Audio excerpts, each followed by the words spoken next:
Seneca Valley, and welcome back to Seneca Scout. Today on our second to last show of the 9 weeks, we will be bringing you a variety of local and national news stories ranging from middle school musicals to the government shutdown.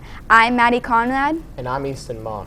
We start this show with information about the senior project. Today was the first due date specifically for the project proposal.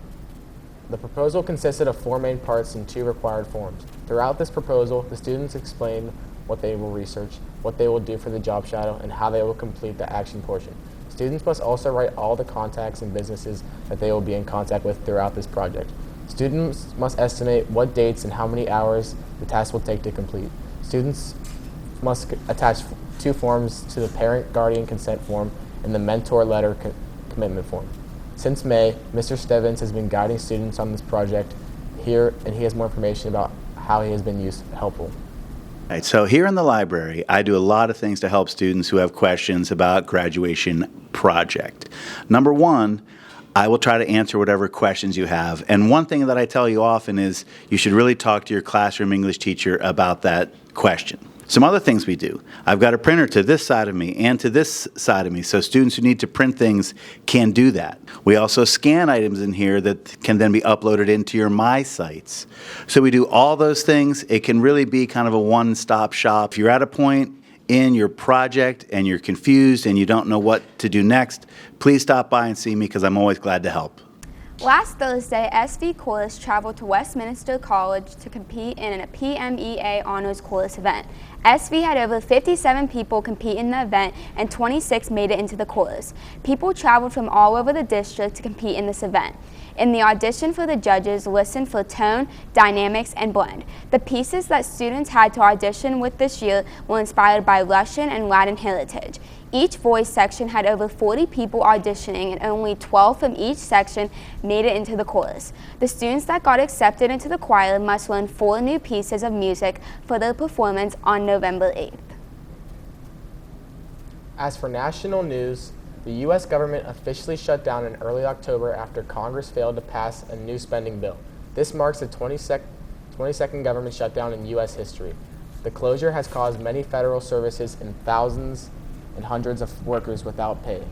Essential operations like air traffic control and the military continue, but many allegiances remain closed.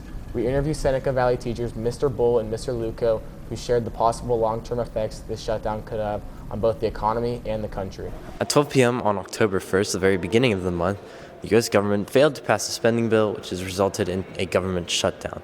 There's currently a lot of confusion surrounding the details of the shutdown as well as the effects of it amongst U.S. citizens and here in the local area. We asked SV teachers Mr. Bull and Mr. Luco for more information on the shutdown and what the effects of it might be. Government shutdowns are normal. Both parties do it to each other. Usually they last hours or days. Usually they use the media and public opinion to try to force some political reason to get something across. It's over budgetary things. But this one's different because the media is being used in ways it's never been used before. So I think there's so much misinformation that the public doesn't know what to believe. So either party is having less success and getting the blame put on the other party like they would in the past. It was easier before. You could flip public opinion really fast, and then it would the public opinion would force it to be over. But this is different. So obviously the federal government is one of the biggest spenders of money in the economy as a sole entity. So when the government does shut down, a lot of federal programs are going to continue to exist based upon either being essential or still having funding from previous budgets that were approved. However, some government spending is going to obviously slow. And so that can have an impact on a macro level, just economic growth, productivity. On a micro level, obviously there are individuals who are, some of whom are still doing their jobs but have the potential to not get paid, at least in the short term. Now, when a funding bill is agreed upon, that back pay will come to them. But other people, as you may have heard in the news, are looking at potentially not just getting furloughed, but outright laid off. So there could be some people losing their jobs, which obviously could have an impact on a larger scale in terms of those people having money to then go and spend, but also on a smaller scale, just for those individuals and for those families. Those are now people that are potentially going to be unemployed. They're going to have to seek other opportunities. You see what's happening now. The current administration is using the shutdown as a reason to lay off employees. So those employees are being laid off for the parties is the minority party, and that's unprecedented as well. We just kind of have to wait and see. Okay. Sometimes the impacts, we've had shutdowns before, sometimes the impacts are fairly small and we bounce back very quick. Sometimes certain impacts can extend for longer periods of time. So it all just depends on how quickly the shutdown wraps up and what the eventual agreement that we get into place says. As of this recording on October 15th, the U.S. government has still yet to reach a conclusion on the government shutdown, and a deal has not been passed. However, as the days go longer and longer and the confusion grows, it is safer to say we are closer and closer to a deal, as U.S. House members are working together to compromise and come up with a new funding and spending bill. Here from Seneca Valley Senior High School, Carson Leslie, SVTV. Thanks to Carson and Kellen for that report. Swinging back to Seneca news this week, this Thursday, Miss Hadley and her field biology class took a hike to Moline State Park to go on a fishing trip. The purpose of the trip was to catch the fish, identify the fish, and safely release the fish. People that went on the trip also got extra practice identifying fish, which will be on the test today, October 17th. The cost of this trip was $20 per person, and students were required to bring a chair and lunch. It was a successful trip with a lot of fish being caught. The students who participated most definitely enjoyed the trip and hopefully had a lot of fun. Today, we have our first two behind-the-scenes looks at the RGMS musical Singing in the Rain. We turn over to Monique Poulos. Hello, my name is Monique Poulos, and I've been granted backstage access to the RGMS musical Singing in the Rain. Every year, RGMS hosts a fall musical that many say is the event of the season. Today, I got the opportunity to interview the people that made this musical possible. Singing in the Rain is about Don Lockwood and Lena Lamont trying to create a movie, but talking pictures come out, so Kathy Selden must voice over Lena Lamont because she does not have a very good voice. Our hard work in vain hasn't been for nothing. Bless you all. The awesome thing about Singing in the Rain is that even though it's an older show, it is one of those shows that just lasts. The impact it has on theater has lasted a lifetime.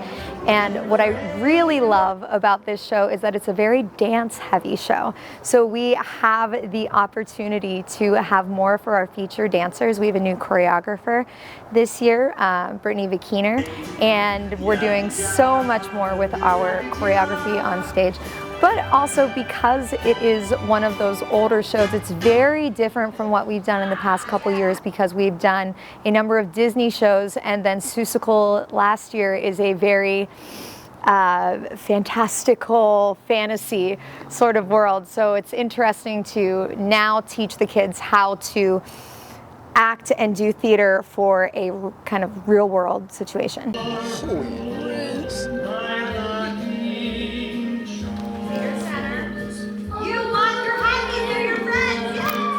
So I create the choreography for the musical by first I just start listening to the song kind of over and over, and I let my head kind of think, what do I envision on stage whenever it's happening.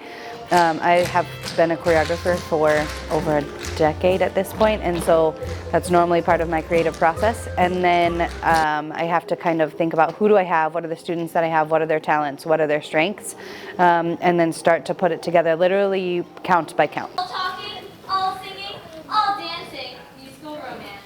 It is an event that will go down in cinema history. Thank you so much for watching this short segment.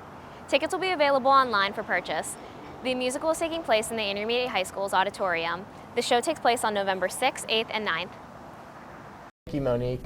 We will show a second look into the RGMS musical next week, so make sure to tune in. This past Monday, Seneca Valley hosted Powder Puff football game for the class of 2026 and 2027. This competition consisted of 6 teams. The school-run event was used to fundraise for prom for the class of 2026. The Powder Puff competition this year seemed to get student players excited, and the field was filled with lots of energy and teamwork. The team showcased their skills on the field, making every play exciting to watch. The team who clutched the win this year was Show Me TDs. Captain Abby Spiker and coaches Brandon Godleski, Caden Cahall, and Josh Oberdick helped lead the team to a 4-0 record. Now let's hear from Coach Godleski and wide receiver Savannah Inman. What is your name and position on the team? Brandon Godleski, head coach. Savannah Inman, wide receiver 1. What were your initial thoughts going into the game? I had a very confident approach. We had a centralized group of mostly flag football players, so going into it, I felt like we'd run the routes well and execute the plays. Were there any new plays made for Powder Puff? Did they work? If so, why or why not? Yeah, we drew up a book of plays actually, and they worked because our quarterback here threw them right to us. And what was the reaction after winning the championship? Excited because you get bragging rights, beat some friends, beat them bad, and then you win it all. So looking forward to the $5 gift card at Dairy Queen, so let's go.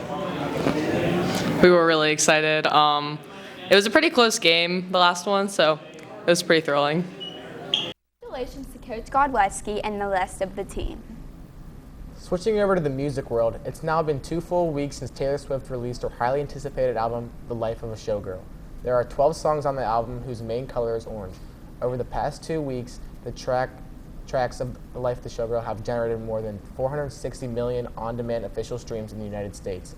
Every song on the album has been the top of the Billboard Hot 100, and one of the songs, called Opioid, is about choosing your own happiness and healing from the past of heartbreak. Today we are going to interview SV special education teacher and Swiftie, Mrs. Witt, about the album. I absolutely love the album. I listen to it every single day on my way to work and every single day on my way home from work. My favorite song from the album and why? My favorite song this week is Honey, and I like it because it's upbeat and fun, and you can tell she had a lot of fun writing it. My relationship with Taylor Swift, I've always liked Taylor Swift since she was a country singer. And she's around my age because she was born in 1989 and I was born in 1988. Wow.